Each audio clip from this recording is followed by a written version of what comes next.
السلام عليكم ورحمة الله.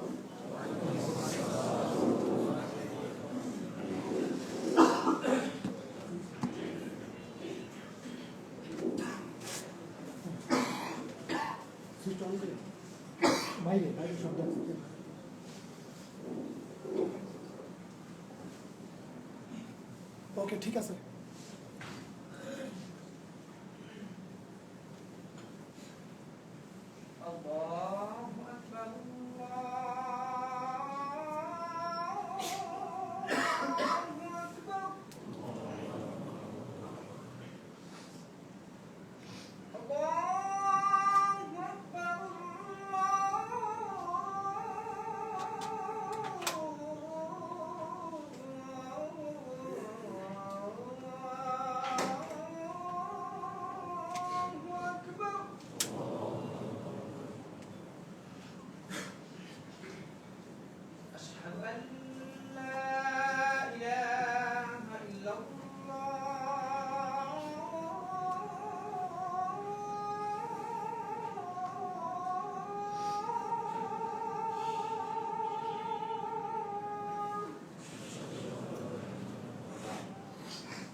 إن الحمد لله نحمده ونستعينه ونستغفره ونعوذ بالله من شرور أنفسنا ومن سيئات أعمالنا من يهده الله فلا مضل له ومن يضلله فلا هادي له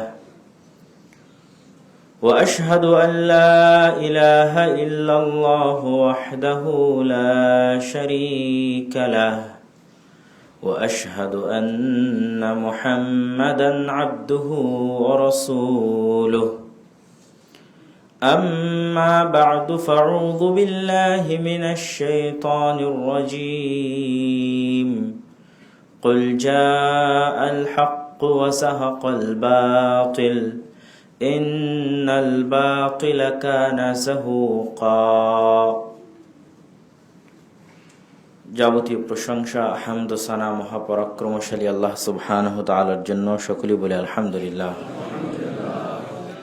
দরুদ ও সালাম বর্ষিত হোক পৃথিবীর সর্বশেষ ও সর্বশ্রেষ্ঠ রাসূল আহমদ মুহাম্মদ মুস্তাফা সাল্লাল্লাহু আলাইহি ওয়াসাল্লামের প্রতি। আজকে অত্র মসজিদে আমার জুমার খুতবার সংক্ষিপ্ত বিষয়বস্তু, আমি ইতিপূর্বে ধারাবাহিকভাবে আল ইতিসাম টিভিতে ফিলিস্তিন এবং জেরুজালেমের উপর 3 পর্বে আলোচনা করেছিলাম। যেই 3 পর্বের আলোচনা শেষ হয়েছিল সুলতান সালাহুদ্দিন আইয়ুবী রাহিমাহুল্লাহর মসজিদে আকসা বিজয়ের মাধ্যমে, কিন্তু তার পরবর্তী থেকে নিয়ে আজ পর্যন্ত ইসরায়েল প্রতিষ্ঠা কিভাবে হলো সেই ইতিহাস কখনোই বলা হয়নি, মানে আমার মাধ্যমে বা আমার দিক থেকে বলা হয়নি, যেটি একটি খান্তি বা অপূর্ণতা ছিল সেই ধারাবাহিক আলোচনায়। এবং পরবর্তীতেও বহু বক্তব্যে যখন আলোচনা করেছি তখন হয়তো ওই পর্যন্তই আলোচনা করেছি, কখনোই তার পরবর্তী অংশটুকু আর আলোচনা করা হয়নি।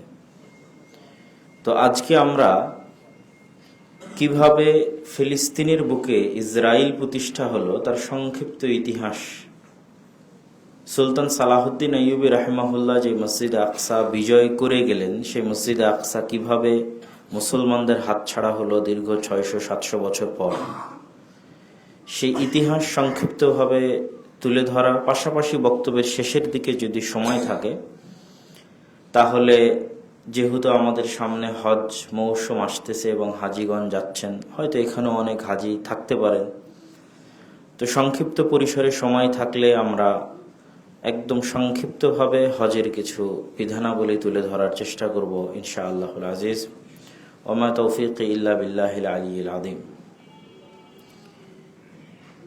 আমি ইতিপূর্বে বহুবার বলেছি আমার বহু আলোচনায় যে মুসলমানদের উপর আজকে যে ভয়ঙ্কর সময় অতিবাহিত হচ্ছে, এর চেয়েও ভয়ঙ্কর সময় পূর্বে অতিবাহিত হয়েছে। সেই ভয়ঙ্কর সময়টিকে আমি নির্ধারণ করেছি এইভাবে, যে সময় মঙ্গোলীয়রা বাগদাদ ধ্বংস করে, যে সময় ক্রুসেডাররা মসজিদে আকসা দখল করে, এই 2 সময় খুব বেশি দিনের ব্যবধানে নয়। এবং যে সময় স্পেনের পতন হয়, মুসলমানদের স্পেনে পতন হয়, তথা 3-3টে বড় ঘটনার যদি আপনি সময়কাল গুগলে সার্চ করেও দেখেন যে কত সালে এটা সংঘটিত হয়েছে, মুসলমানদের হাত থেকে স্পেনের পতন কত সালে সংঘটিত হয়েছে, কর্ডোভা এবং গ্রানাডার পতন, মুসলমানদের উপর মঙ্গোলীয়রা যে হামলা চালিয়েছিল, আব্বাসি খেলাফতের পতন, বাগদাদের পতন, সেটা কত সালে, এবং মুসলমানদের উপর ক্রুসেডাররা যে হামলা চালিয়েছিল এবং মসজিদ আকসা মুসলমানেরা হারিয়েছিল, সেটা কত সালে। তাহলে আপনি 100-150 থেকে 200 বছরের ব্যবধানে এই সময়গুলোকে পাবেন। যে সময়কালকে আমি বলেছি স্মরণকালের সবচেয়ে ভয়াবহতম সময়, এবং ওই রকম ভয়ঙ্কর এবং ভয়াবহতম সময় মুসলমানদের উপর এখনো তার সিকি বা চুল পরিমাণও আসেনি, ওই সময় যতটা ভয়াবহ ছিল। সেই তারিখগুলো আপনারা এইভাবে মনে রাখতে পারেন যে 1096 খ্রিস্টাব্দে মসজিদে আকসার পতন হয় ক্রুসেডারদের হাতে, 1258 খ্রিস্টাব্দে বাগদাদের পতন হয় মঙ্গোলীয়দের হাতে, 1248 খ্রিস্টাব্দে কর্ডোভার পতন হয় স্পেনে, তথা মুসলমানরা কর্ডোভা হারিয়ে ফেলে। তাহলে এই তিনটা ঘটনা 1000 খ্রিস্টাব্দ থেকে 1200 এবং 1250 খ্রিস্টাব্দ, 200 থেকে 250 বছরের মধ্যে সংঘটিত হয়। একদিকে মঙ্গোলীয়দের ব্যাপক আক্রমণ, আর একদিকে ক্রুসেডারদের আক্রমণ। এবং ওই সময় যে পরিস্থিতি ছিল, সেই পরিস্থিতির পরে এখন আমি যে ঘটনাগুলো, যে ধারা বিবরণীটা দিব, এটা মুসলমানদের কাছে কেন এখনো যদি কেউ ইতিহাসের ছাত্র হয় তার কাছে এটা অকল্পনীয় মনে হবে। সেটা কি? সেটা হচ্ছে মুসলমানদের ইস্তাম্বুল বিজয়। এইটা অকল্পনীয় মনে হবে যদি আপনি ওই সময়ে বসবাস করেন, যে এর পরেও এইরকম ভয়ঙ্কর এবং ভয়াবহতম সময় পার হওয়ার পর মুসলমানের একটা সময় ইস্তাম্বুল বিজয় করবে, এটা অকল্পনীয়। ইস্তাম্বুল বা আজকের তুরস্ক হচ্ছে 1500 বছরেরও অধিক কাল থেকে রোমান এম্পায়ারের রাজধানী। রাসূলুল্লাহ সাল্লাল্লাহু আলাইহি ওয়াসাল্লামের যুগেও রোমান এম্পায়ারের রাজধানী ছিল তুরস্কের কনস্টান্টিনোপল বা আজকের ইস্তাম্বুল।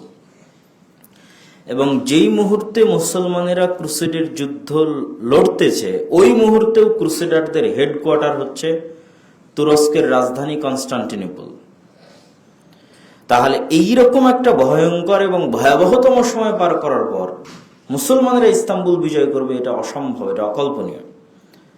কিন্তু যেই দিন বাগদাদের পতন হয় মঙ্গোলীয়দের হাতে, ওই সময় আল্লাহ সুবহানাহু ওয়া তাআলা মুসলমানদের দীর্ঘকাল ব্যাপী যেটা সীমানা ছিল, যেই সীমানা মুসলমানেরা হাজারো বছরে অতিক্রম করতে পারেনি, আবু আইয়ুব আল আনসারী থেকে নিয়ে শুরু করে রাদিয়াল্লাহু তাআলা আনহু, উমাইয়া শাসনামল থেকে শুরু করে নিয়ে আব্বাসী শাসনামল থেকে শুরু করে নিয়ে ওই সীমানা মুসলমানেরা কখনোই অতিক্রম করতে পারেনি। সেটা হচ্ছে সিরিয়া এবং তুরস্ক। এরপরে আর কখনো মুসলমানেরা অগ্রগামী হতে পারেনি হাজার বছরে। ওই সময় আল্লাহ সুবহানাহু ওয়া তাআলা ওই সীমান্তবর্তী অঞ্চলে উসমানীয় খেলাফতের বীজ বপন করেন। যেই সময় কর্ডোবার পতন হচ্ছে, যেই সময় বাগদাদের পতন হচ্ছে, যেই সময় মসজিদে আকসার পতন হচ্ছে, সেই সময় এক সীমান্ত মুসলমানদের এক সীমান্তবর্তী অঞ্চলে উসমানীয় খেলাফতের বীজ বপন করছেন আল্লাহ সুবহানাহু ওয়া তাআলা। তথা একদিকে যেখানে মুসলমানেরা মনে করতেছে হতাশায় নিমজ্জিত, সেই মুহূর্তে আল্লাহ সুবহানাহু ওয়া তাআলা পরবর্তী উত্থানের শুরুটা করতেছেন। যেই উসমানীয় খেলাফতের হাতে, উসমানীয় খেলাফতের তাকওয়া শুরুর দিকের, পরের দিকের নয়, শুরুর দিকের তাকওয়া, পরহেজগারিতা, জিহাদ ফি সাবিলিল্লাহ, আল্লাহ সুবহানাহু ওয়া তাআলার রাস্তায় জিহাদ করার আগ্রহ, তারা মুসলমানদের যে অনেক আগে থেকে বিজিত যে অঞ্চলগুলো ছিল এইদিকে তারা তাকায়নি। তাদের একটাই দৃষ্টি এখন পর্যন্ত অবিজিত অঞ্চল, যা এখন পর্যন্ত মুসলমানেরা ঢুকতেই পারেনি কোনোদিন, সেটা হচ্ছে ইউরোপ, সেটাই হচ্ছে তুরস্ক, সেটাই কনস্টান্টিনোপল, যা ক্রুসেডারদের হেডকোয়ার্টার।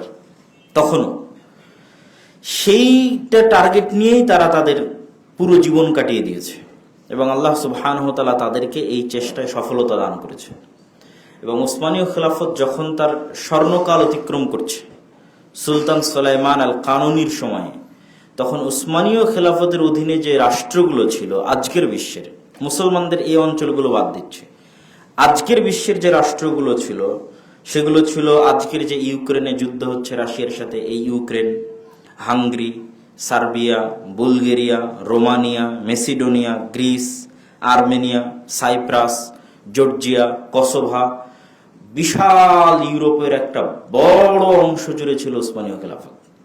যেটা আগের ওই অংশটুকু যদি আপনি ওই যুগে যদি বসবাস করেন, যখন ক্রুসেডার আক্রমণ করতেছে, যখন মঙ্গোলীয়রা বাগদাদ ধ্বংস করে দিচ্ছে, যখন স্পেনে গ্রানাডা এবং কর্ডোভার পতন হচ্ছে, তখন বসে আপনি এটা কল্পনা করতে পারবেন না যে আজকে যে ইউরোপে বসে মুসলমানদের উপর হামলা হচ্ছে, সেই ইউরোপ একদিন মুসলমানেরা দখল করে নেবে, বড় বড় শহর এবং বড় বড় রাষ্ট্র দখল করে নেবে এবং তাদের অধীনে চলে আসবে।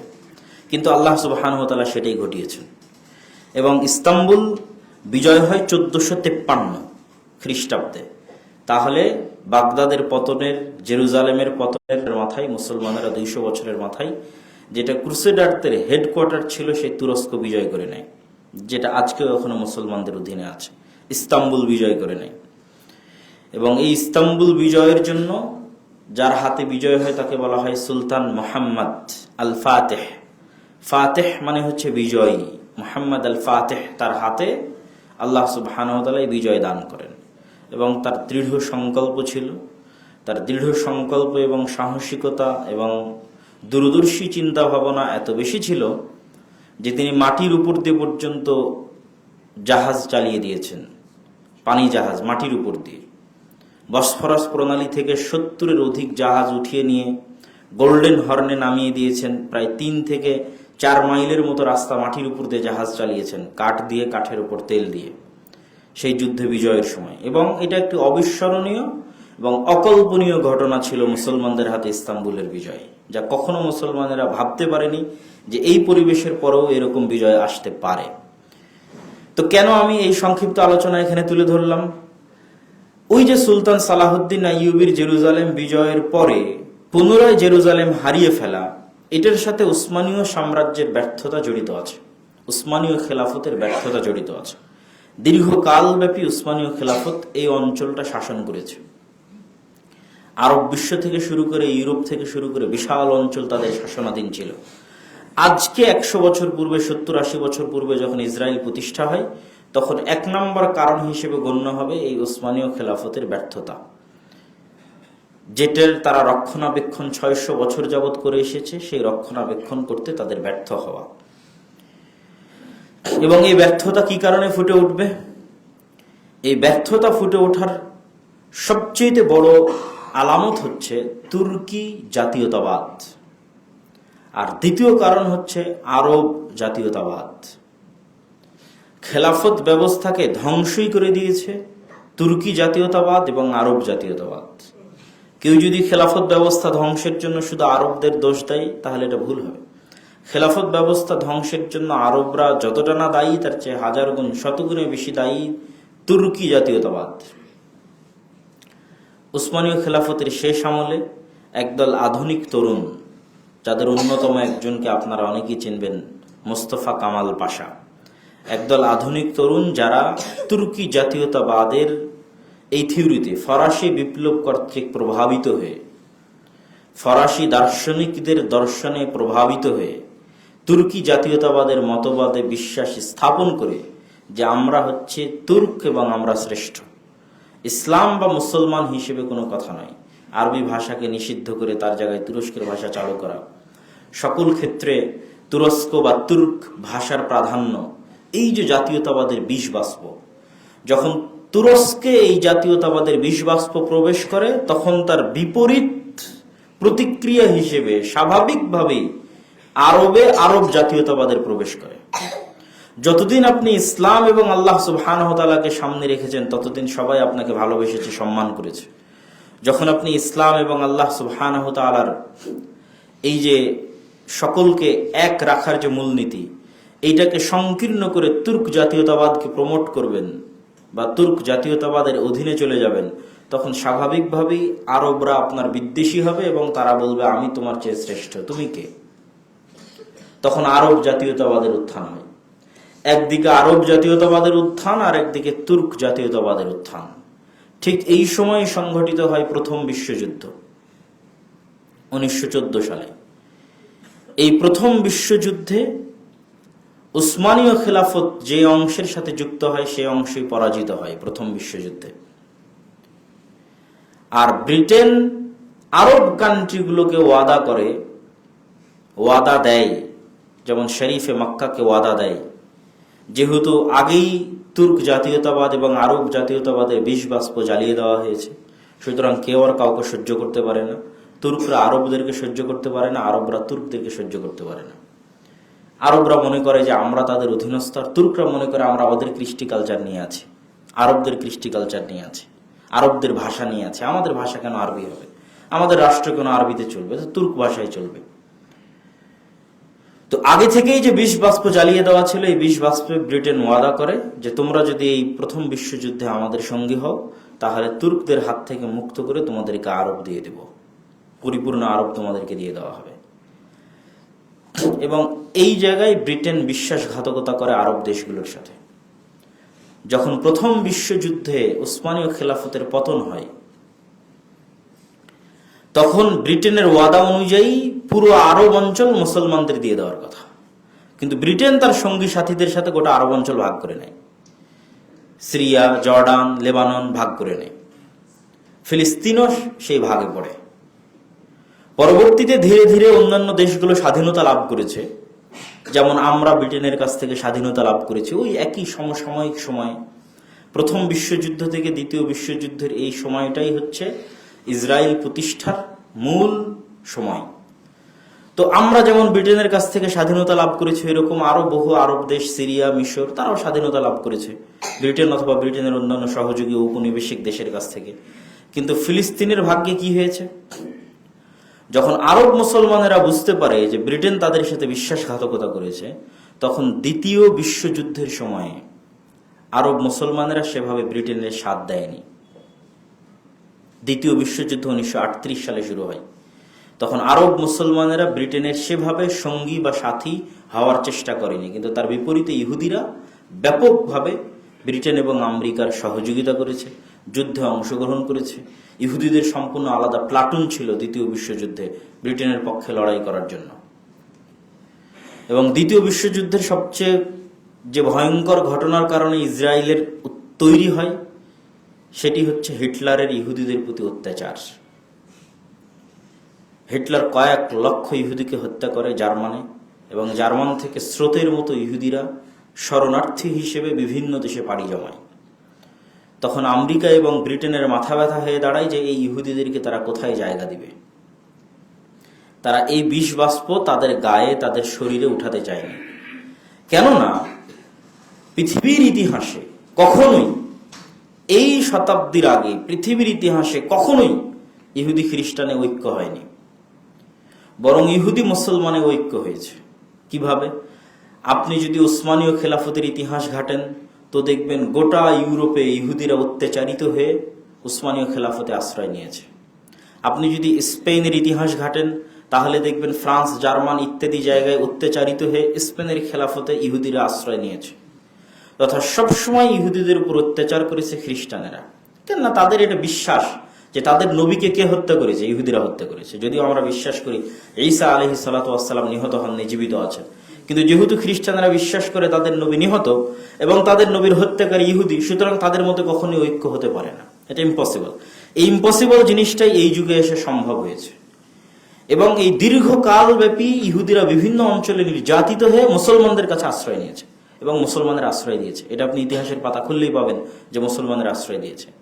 এই জন্য ব্রিটেন আর আমেরিকা কখনোই চায়নি যে এই বিষ বাষ্প তাদের ঘাড়ে নিয়ে যেতে। দ্বিতীয় বিশ্বযুদ্ধের পর তারা এটাকে মোক্ষম সুযোগ হিসেবে ব্যবহার করে যে এদের যদি আমরা আরব মুসলমানদের উপর চাপিয়ে দিই তো এরা বুঝবে, আর এর সাথে আমাদেরও, যতদিন ইসরায়েল আমাদের সাথে আছে ততদিন আরব বিশ্বের মধ্যে আমাদের একটা প্রভাব থাকবে, অতএব তাদেরকে আরব বিশ্বে জায়গা দেওয়া হোক। তো প্রথম বিশ্বযুদ্ধের পর যেই ঘোষণা ব্রিটেন দিয়েছিল, যেটাকে বেলফোর ঘোষণা বলা হয় 1917 সালে, সেই ঘোষণার পর থেকে নিয়ে ব্রিটেন ফিলিস্তিন ছাড়ার আগ পর্যন্ত মনে রাখতে হবে যে আগে এই ফিলিস্তিনের অধিকারী ছিল তুর্করা। আরবদেরকে ব্রিটেন ওয়াদা দিল যে তোমাদেরকে তুর্ক থেকে মুক্ত করে দেবো, আমাদের সঙ্গে হও। এই ওয়াদা দিয়ে আরবদেরকে সাথে নিয়ে যখন তুর্কের পতন হলো প্রথম বিশ্বযুদ্ধের পর, ব্রিটেন আর আরবদেরকে দিল না ফিলিস্তিন, ব্রিটেন নিজের কাছে রেখে দিল ফিলিস্তিন। এবং ব্রিটেন এই ফিলিস্তিন ছাড়লো দ্বিতীয় বিশ্বযুদ্ধের পর। যেমন দ্বিতীয় বিশ্বযুদ্ধের পর আমাদেরকে ছেড়ে দিয়েছে ব্রিটেন, 1947 সালে ভারত পাকিস্তান স্বাধীন হয়েছে, ঠিক একই সময়ে 1948 সালে তারা ফিলিস্তিন ছেড়েছে। তাহলে এই মধ্যের সময়টুকুতে এই ফিলিস্তিন পরিচালিত হয়েছে ব্রিটেনের অধীনে, প্রথম বিশ্বযুদ্ধ থেকে নিয়ে দ্বিতীয় বিশ্বযুদ্ধের মধ্যে। এবং এই সময়ে যত রকমের বিশ্বাসঘাতকতা তথা ফিলিস্তিনের মুসলমানদের সাথে করেছে। এবং 1947-48 যখন তারা ঘোষণা দিল, তখন 10% ইহুদির জন্য অর্ধেক ফিলিস্তিনের জমি বরাদ্দ দিয়ে দিল। দ্বিজাতি তত্ত্ব। ব্রিটেন নিজে থেকে এটা করেনি, ব্রিটেন বুদ্ধি করে এটা জাতিসংঘের উপর চাপিয়ে দিয়েছে। তখন জাতিসংঘ সমাধান দিয়েছে 2 রাষ্ট্রের জন্য 2টা দেশ করে দেওয়া হোক। তো যাদের সংখ্যা অল্প তাদের জায়গা দিতে হবে অল্প, কিন্তু যাদের সংখ্যা মাত্র 10% তাদের জন্য জায়গা দিল অর্ধেক, আর যাদের সংখ্যা 90% তাদের জন্য জায়গা দিল অর্ধেক। হয়তো তখন আরবের মুসলমানেরা এই সিদ্ধান্ত মেনে নিতে পারত। তখন এই সিদ্ধান্ত মেনে নিলে কি হতো আল্লাহ ভালো জানে। যেমন আমরা ব্রিটেনের সিদ্ধান্ত 1947 সালে মেনে নিয়েছি, পাকিস্তানের মতো বাংলাদেশ, বাংলাদেশের মতো ভারত, ভারতের মতো আছে। তো 1947-48 জাতিসংঘ যে সিদ্ধান্ত দিল, এই সিদ্ধান্ত আরব মুসলমানেরা মানেনি, কিন্তু না মেনে আজ পর্যন্ত তারা ভালো কিছু করতেও পারেনি, বরং যত দিন গেছে তত পিছনে যেতে থেকেছে, যত দিন গেছে তত পিছনে যেতে থেকেছে। তাহলে ওই সময় আরব মুসলমানেরা এই সিদ্ধান্ত না মেনে হুট করে যুদ্ধ শুরু করে ইসরায়েলের বিরুদ্ধে, যেটাকে বলা হয় আরব ইসরায়েল প্রথম যুদ্ধ। যখন জাতিসংঘ এই সিদ্ধান্ত দেয়, তখন এই সিদ্ধান্তের বিরুদ্ধে গিয়ে যুদ্ধ শুরু হয়। এই সিদ্ধান্ত মানা হয়নি, না মেনে যুদ্ধ শুরু হয়। আর এই যুদ্ধই ইসরায়েলকে প্রতিষ্ঠা হওয়ার মোক্ষম সুযোগ দেয়। কেন? আমি আবারও স্মরণ করিয়ে দিই, প্রথম বিশ্বযুদ্ধ থেকে নিয়ে দ্বিতীয় বিশ্বযুদ্ধ 1917 থেকে নিয়ে এই 47-48 পর্যন্ত এই অংশটা শাসন করেছে ব্রিটেন। সুতরাং তখন ইহুদির কাছেও কোনো অস্ত্র নাই, মুসলমানের কাছেও কোনো অস্ত্র নাই, কারো কাছেই কোনো অস্ত্র নেই। নিরস্ত্রবিহীন অবস্থায়, যেহেতু তারা সাধারণ জনগণ, পাবলিক, ইহুদিরাও আগে থেকে বসবাস করতো, খ্রিস্টানরাও আগে থেকে বসবাস করতো, হিটলারের অত্যাচারে আরো বহু ইহুদি এখানে এসে জমা হয়েছে, তাদের সংখ্যা একটু বেশি হয়েছে এই মাত্র। পাশাপাশি তারা অর্থকে ব্যবহার করেছে, যেই যতটুকু সংখ্যা বেশি হয়েছে অতটুকু সংখ্যা প্রচুর পরিমাণ অর্থায়নের ভিত্তিতে জমি কিনেছে মুসলমানদের কাছে। এটা আর একটা কারণ ইসরায়েল প্রতিষ্ঠা হওয়ার, প্রচুর পরিমাণে জমি ক্রয় অল্প সময়ের মধ্যে ওই সময়। তো এখানে যেটা বলতে চাচ্ছি সেটা হচ্ছে কি, নিরস্ত্র ছিল সবাই, কিন্তু যখন আরব এবং ইসরায়েল যুদ্ধ শুরু হলো, তখন ইসরায়েল অস্ত্র পাওয়ার একটা বাহানা তার জন্য তৈরি হয়ে গেল। এবং আগের থেকেই যে সন্ত্রাসী জঙ্গি গোষ্ঠীগুলো ইসরায়েলের মধ্যে ছিল, যারা হয়তো কখনো প্রকাশ্যে আসেনি কিন্তু গোপনে অস্ত্রের ট্রেনিং নিত, গোপনে জঙ্গিবাদ এবং সন্ত্রাসের ট্রেনিং নিত ব্রিটেনের অধীনেই, সেই গোষ্ঠীগুলো প্রকাশ্যে আসার সুযোগ পেল, প্রকাশ্যে এসে তারা অস্ত্র ধারণ করার সুযোগ পেল এবং আমেরিকার নিকট থেকে বাঁচার জন্য সহায়তা চাওয়ার সুযোগ পেল। এবং এই সহায়তা নিতে নিতে আজকে ইসরায়েলের যে অবস্থা, সে অবস্থা তো আমরা দেখছি। কিন্তু যখন শুরু হয় তখন নিরস্ত্র অবস্থায় শুরু হয়েছে। আরব ইসরায়েল যুদ্ধে মুসলমানেরা যদি জয়লাভ করতো, তাহলে হয়তো ইসরায়েল পৃথিবীর বুক থেকে মিটেই যেত সেই দিন। কিন্তু মুসলমানেরা জয়লাভ করতে পারেনি। কেন? এটা একক নেতৃত্বের অধীনে কোনো যুদ্ধ ছিল না। পাঁচটা দেশ এই যুদ্ধের মধ্যে অন্তর্ভুক্ত ছিল। কেউ কাউকে বিশ্বাস করতো না, পরস্পরের বিশ্বাসের মধ্যে দুর্বলতা ছিল। আর কারো মাথায় এটা ছিল না যে আমাকে ফিলিস্তিন আজাদ করে দিতে হবে। যে যার মতো পেরেছে সে তার মতো নিজের জায়গা বাড়াতে থেকেছে। মিশর গাজা দখল করে নিয়েছে, সিরিয়া গোলান মালভূমি দখল করে নিয়েছে, লেবানন তার দিক থেকে জায়গা দখল করে নিয়েছে। মানে তারা তাদের মতো করে জায়গা দখল নিয়ে পরস্পরের মধ্যে দ্বন্দ্ব, মতভেদ, হিংসা, বিদ্বেষ এবং বৈরিতা তৈরি হয়। কে কার চেয়ে বেশি দখল করে নিল, কে কার চেয়ে কম দখল করে নিল। ফলত এই আরব ইসরায়েল প্রথম যে যুদ্ধ, এই যুদ্ধ দ্বিতীয় তৃতীয় কোনো যুদ্ধেই, পরপর 3টে আরব ইসরায়েল যুদ্ধ হয়, কোনো যুদ্ধেই মুসলমানেরা বা আরবরা বিজয় লাভ করতে পারেনি। কেন? এই যুদ্ধগুলোর একটাও আল্লাহ সুবহানাহু ওয়া তাআলার সন্তুষ্টির জন্য একক নেতৃত্বের অধীনে সংঘটিত হয়নি। এই প্রত্যেকটা যুদ্ধই ছিল ব্যক্তি, দেশ এবং জাতীয়তাবাদের স্বার্থকে সামনে রেখে জাতি হিসেবে যুদ্ধ করা হয়েছে। ফলত অবস্থা যা হয়েছে, যতদিন গেছে ততদিন ইসরায়েল শক্তিশালী হতে থেকেছে আর ফিলিস্তিন সংকুচিত হতে থেকেছে। ওই সময় তাও জাতিসংঘ বলেছিল অর্ধেক তোমাদের জন্য। আর এখন তো সেই সিকি পরিমাণও নাই। একটা রাষ্ট্র, নামকাওয়াস্তে একটা রাষ্ট্র প্রতিষ্ঠিত আছে, যে রাষ্ট্রের কোনো সেনাবাহিনী নাই, যে রাষ্ট্রের সকল নিরাপত্তা ইসরায়েল তার নিজের হাতে নিয়ে রেখেছে। শুধুমাত্র গাজা ভূখণ্ডটুকু যদি বলা হয় ন্যূনতম স্বাধীনতা, তাহলে ন্যূনতম স্বাধীনতা কিছু থাকলে সেটা গাজা ভূখণ্ডের ছিল। আর এই ভূখণ্ডের দৈর্ঘ্য প্রস্থ কত? অনেক ছোট্ট একটা ভূখণ্ড। আপনি যদি গাজা ভূখণ্ডের দৈর্ঘ্য প্রস্থ দেখেন, তাহলে ঢাকা শহরের চাইতেও ছোট্ট। 360 বর্গ কিলোমিটার, লম্বায় 41 কিলোমিটার, প্রস্থে 12 কিলোমিটার। একটা বন্দি শিবির।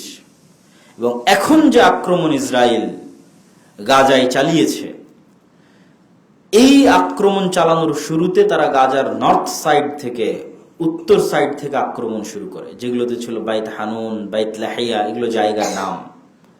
এবং তাদেরকে বলতে থাকে তোমরা জায়গা খালি করে দক্ষিণে চলে যাও, রাফা, খান ইউনুস, মিশরের সীমান্তবর্তী অঞ্চল হচ্ছে রাফা, খান ইউনুস, সেদিকে চলে যাও।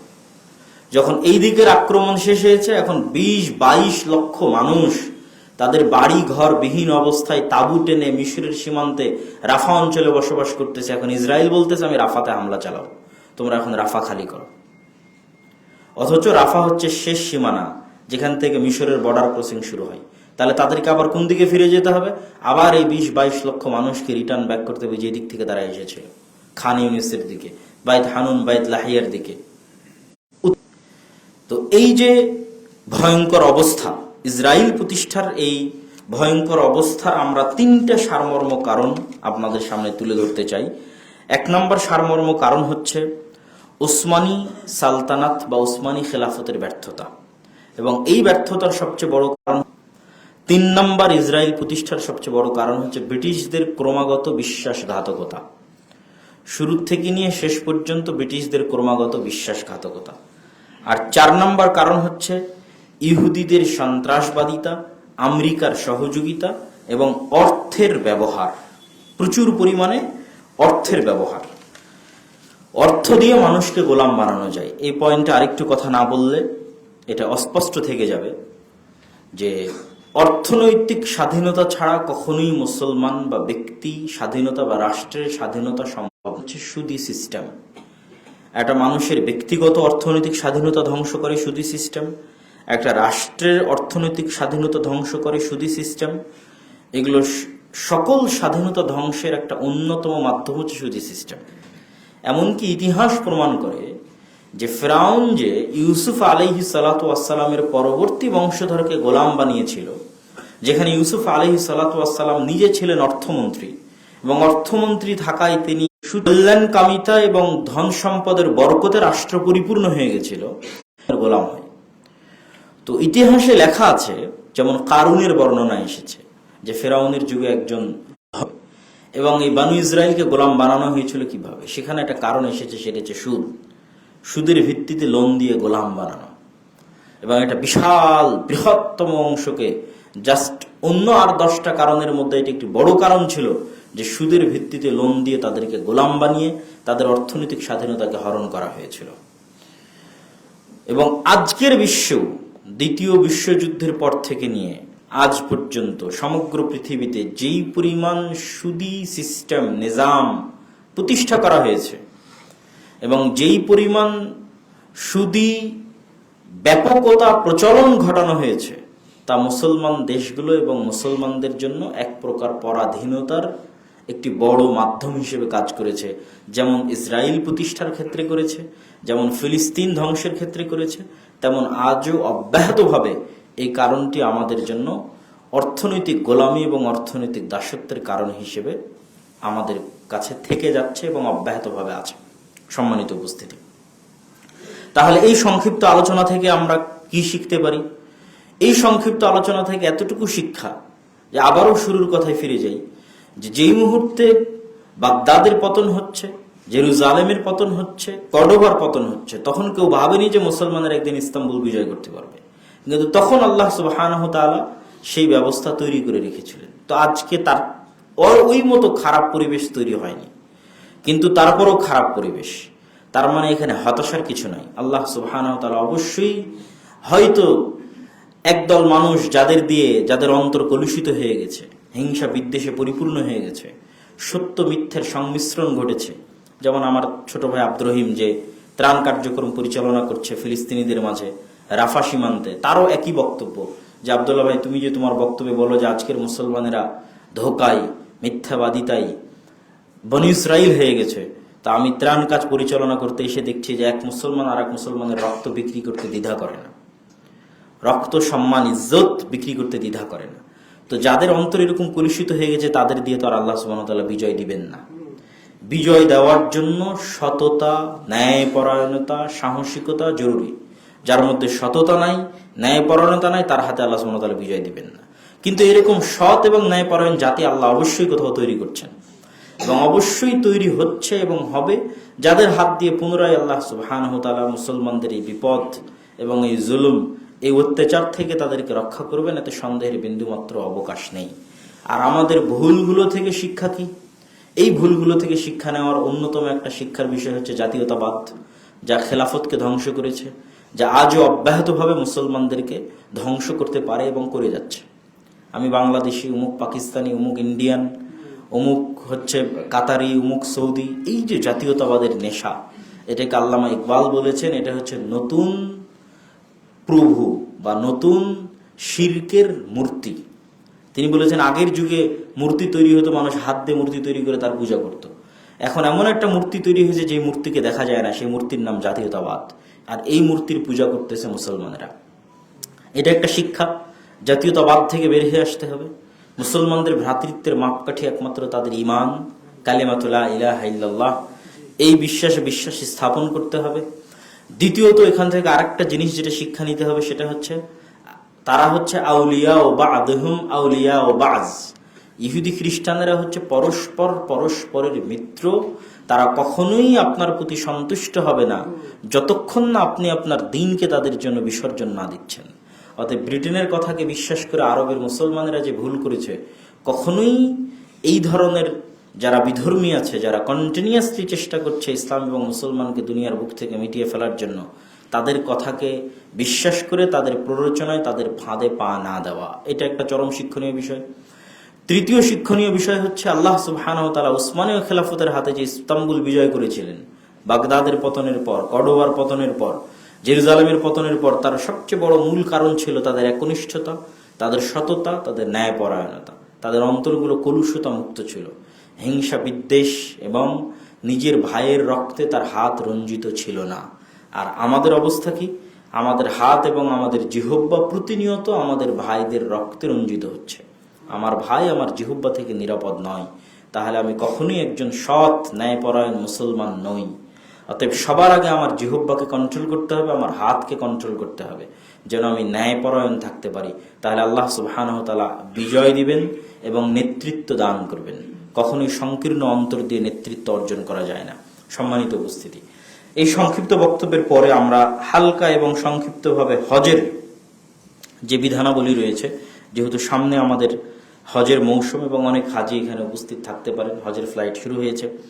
হজ আল্লাহ সুবহানাহু ওয়া তাআলার এক ব্যতিক্রমধর্মী গুরুত্বপূর্ণ বিধান, যা জুলহজ মাসে বাস্তবায়ন হয়ে থাকে।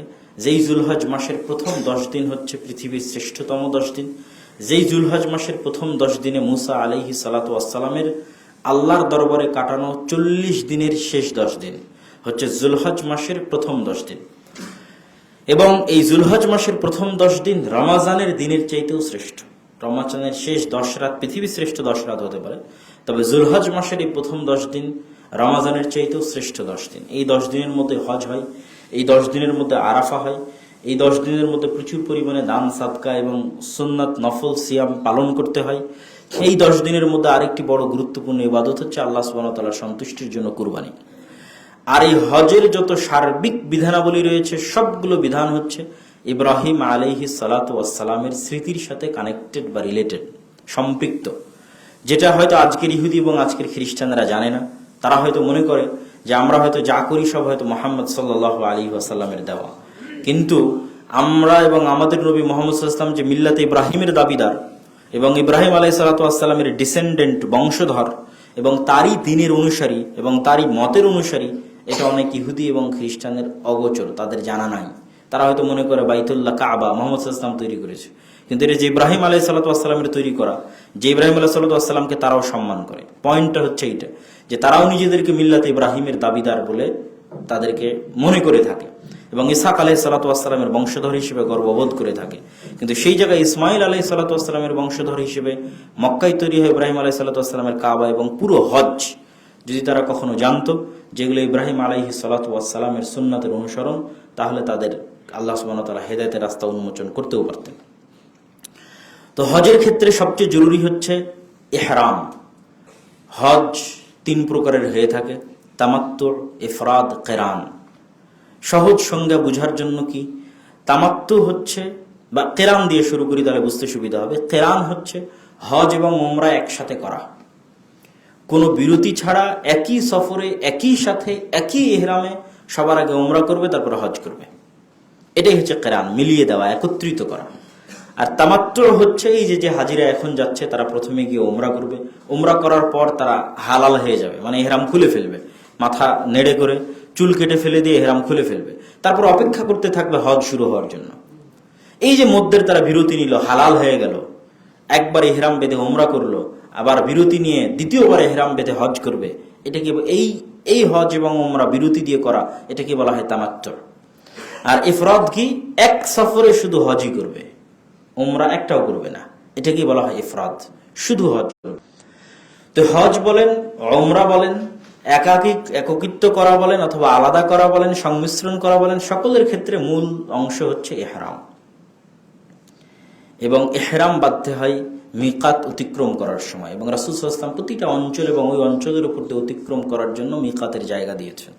যেমন ইয়ালামলাম হচ্ছে আমাদের এই দিক থেকে যদি আমরা মক্কামুখী হই, তাহলে আমাদের এই যাত্রা পথে, সফরের পথে যেই মিকাতটা পড়বে সেই মিকাতের নাম হচ্ছে ইয়ালামলাম।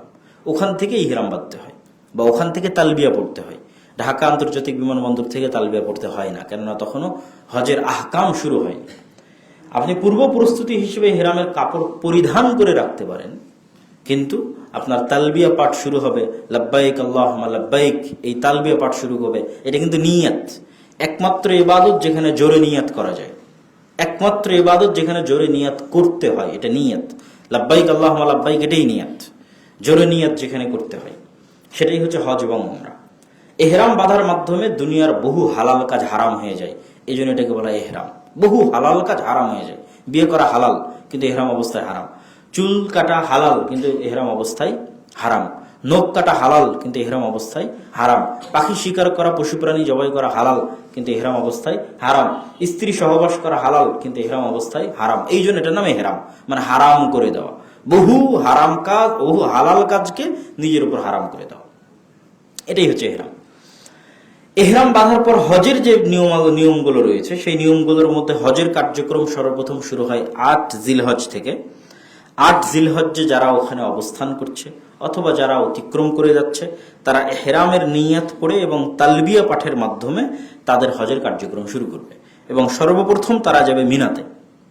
সর্বপ্রথম তারা মিনাতে গিয়ে সেখানে তারা জোহর, আসর, মাগরিব, ইশা সকল সালাত মিনাতে আদায় করবে, এমনকি ফজরের সালাতও মিনাতে আদায় করবে। তারপরে ৯ জিলহজে সর্বপ্রথম তাদেরকে যেতে হবে আরাফা। রাসূল সাল্লাল্লাহু আলাইহি ওয়াসাল্লাম বলেছেন আল হাজ্জু আরাফা। আরাফার মাঠ যে মিস করে দিল সে হজ মিস করে দিল, আর যে আরাফার মাঠ পেয়ে গেল সে হজ পেয়ে গেল। হজের সবচেয়ে বড় অংশ হচ্ছে আরাফা। আরাফার মাঠে তারা জোহর এবং আসরের সালাত আদায় করবে। আসরের পর আল্লাহ সুবহানাহু ওয়া তাআলার কাছে তওবা ইস্তেগফার করবে, সূর্য ডুবা পর্যন্ত এখানে অপেক্ষা করবে। সূর্য ডুবে গেলে তারা সেখান থেকে চলে যাবে মুজদালিফায়। এবং রাসূল সাল্লাল্লাহু আলাইহি ওয়াসাল্লামের যুগে যেহেতু কোনো যানবাহন ছিল না, পায়ে হেঁটেই যেতেন। এখন যদিও হাজিদের জন্য প্রচুর পরিমাণে যানবাহনের ব্যবস্থা রাখা হয়, কেউ চাইলে হেঁটেও যেতে পারে। রাসূল সাল্লাল্লাহু আলাইহি ওয়াসাল্লাম হেঁটে গেছেন। মুজদালিফায় গিয়ে সেখানে মাগরিব এবং ইশা, মাগরিব কিন্তু আরাফায় পড়বে না, এখানে সূর্য ডুবা পর্যন্ত অপেক্ষা করেছে, এখান থেকে পায়ে হেঁটে মুজদালিফায় গেছে, সেখানে গিয়ে মাগরিব ইশা তারা সালাত আদায় করবে। তারপরে সেখানে ওই খোলা মাঠের নিচে, মুজদালিফে খোলা মাঠের নিচে হাজিরা শুয়ে থাকে, সেখানে রাত্রি যাপন করবে খোলা মাঠে। সেখানে মিনার মতো কোনো ব্যবস্থাপনা নেই। এখন তো মিনার মাঠে প্রচুর ব্যবস্থাপনা আছে, তাঁবুর ব্যবস্থাপনা আছে, এসির ব্যবস্থাপনা আছে, কিন্তু মুজদালিফার মাঠে সেরকম কোনো ব্যবস্থাপনা এখনো নেই। তথা এখানে খোলা মাঠেই রাত্রি যাপন করতে হয় বেশিরভাগ হাজিকে। তারপরে এখান থেকে পরের দিন সকালবেলা উঠে তারা যাবে মিনার উদ্দেশ্যে পাথর নিক্ষেপের জন্য। মিনার উদ্দেশ্যে পাথর নিক্ষেপ করার পর শুরু হবে কুরবানির কার্যক্রম, কারণ এটা 10ই জিলহজ, ঈদের দিন। সমগ্র পৃথিবীতে মুসলমানরা ঈদ উদযাপন করতেছে এবং হাজিরাও সেখানে তারা সেই হাদি তারা জবাই করবে। আর এরপরে হাদি জবাই করার পর তারা তাদের যে ইহরাম, সে ইহরাম তারা খুলে ফেলতে পারবে এবং খুলে ফেলে হালাল হয়ে যেতে পারবে। তারপরে মক্কায় গিয়ে তারা তাওয়াফ করবে। মক্কায় গিয়ে তাওয়াফ করার পর পুনরায় মিনাতে ফিরে আসবে এবং পরপর এই শেষের 2-3 দিন 11 তারিখ, 12 তারিখ এবং 13 তারিখ মিনাতে অবস্থান করতে হয়। মিনাতে অবস্থান করে শেষ পাথর নিক্ষেপের মাধ্যমে তারা তাদের হজের কার্যক্রম শেষ করতে পারবে এবং তাওয়াফে বিদা বা শেষ যে বিদায়ী তাওয়াফ, সে বিদায়ী তাওয়াফের মাধ্যমে তাদের হজের কার্যক্রম শেষ করে দিতে পারবে। তো এই ছিল সংক্ষিপ্ত হজের কার্যক্রম। আরো বিস্তারিত জানার জন্য শ্রদ্ধেয় শাইখ আব্দুর রাজ্জাক বিন ইউসুফের যে হজ এবং উমরা বইটি নতুন প্রকাশিত হয়েছে, যেটা আজকেও আপনারা পেতে পারেন, এই হজ এবং উমরা বইটি আপনারা সংগ্রহ করে নিতে পারেন বা আপনাদের পরিচিত হাজি বা উমরাকারী কেউ থাকলে তাদের জন্য সাজেস্ট করতে পারেন। পাশাপাশি আমাদের যে আরো বইগুলো আছে, সে বইগুলো যেগুলো আজকেও হয়তো বাইরে পাওয়া যাবে, এবং মিন্নাতুল বাড়ির যে 2য় খণ্ড, যেটি প্রকাশিত হয়েছে অল্প কিছুদিন আগে, সেটিও পেয়ে যাবেন, যেখানে কিতাবুল ঈমান এবং কিতাবুল ওয়াহি, সহিহ বুখারীর এই 2 অধ্যায়ের বিস্তারিত ব্যাখ্যা সহ আলোচনা করা আছে এবং হাদিসের তাহকিক সহ, রাবীদের পরিচয় সহ, সানাদের সূক্ষ্ম সূক্ষ্ম বিষয়ের বর্ণনা সহ এবং বর্তমান যে বিভিন্ন ফেরকা এবং ফিতনা আছে ঈমান কেন্দ্রিক, এই সমস্ত বাতিল ফেরকা এবং ফিতনার বিবরণ সহ তাদের দলিল এবং দলিলের পাল্টা জবাব সহ বিস্তর আলোচনা আছে এই মিন্নাতুল বারী দ্বিতীয় খণ্ডে। অতএব এই বইগুলোকে মূল্যায়ন করার চেষ্টা করবেন। আল্লাহ সুবহানাহু ওয়া তাআলা আমাদেরকে মুসলমানদের ইতিহাস থেকে শিক্ষা অর্জন করার এবং মুসলমানদের ইতিহাস থেকে শিক্ষা অর্জন করে আমাদের পরবর্তী প্রজন্মকে ইতিহাসের জ্ঞান দিয়ে যাওয়া। আল্লাহ সুবহানাহু ওয়া তাআলা নিজে ইতিহাস বর্ণনা করেছেন কোরআনে, নবীদের ইতিহাস বর্ণনা করেছেন, বনী ইসরাইলের ইতিহাস বর্ণনা করেছেন। তাহলে ইতিহাস শিক্ষার জিনিস বলেই আল্লাহ বর্ণনা করেছেন।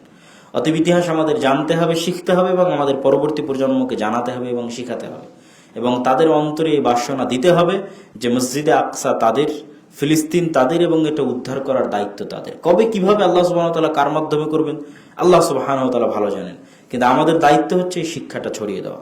তারই অংশ হিসেবে আজকে আমরা আপনাদের সামনে তুলে ধরলাম কিভাবে পৃথিবীর বুকে পুনরায় মুসলমানেরা মসজিদে আকসা হারালো।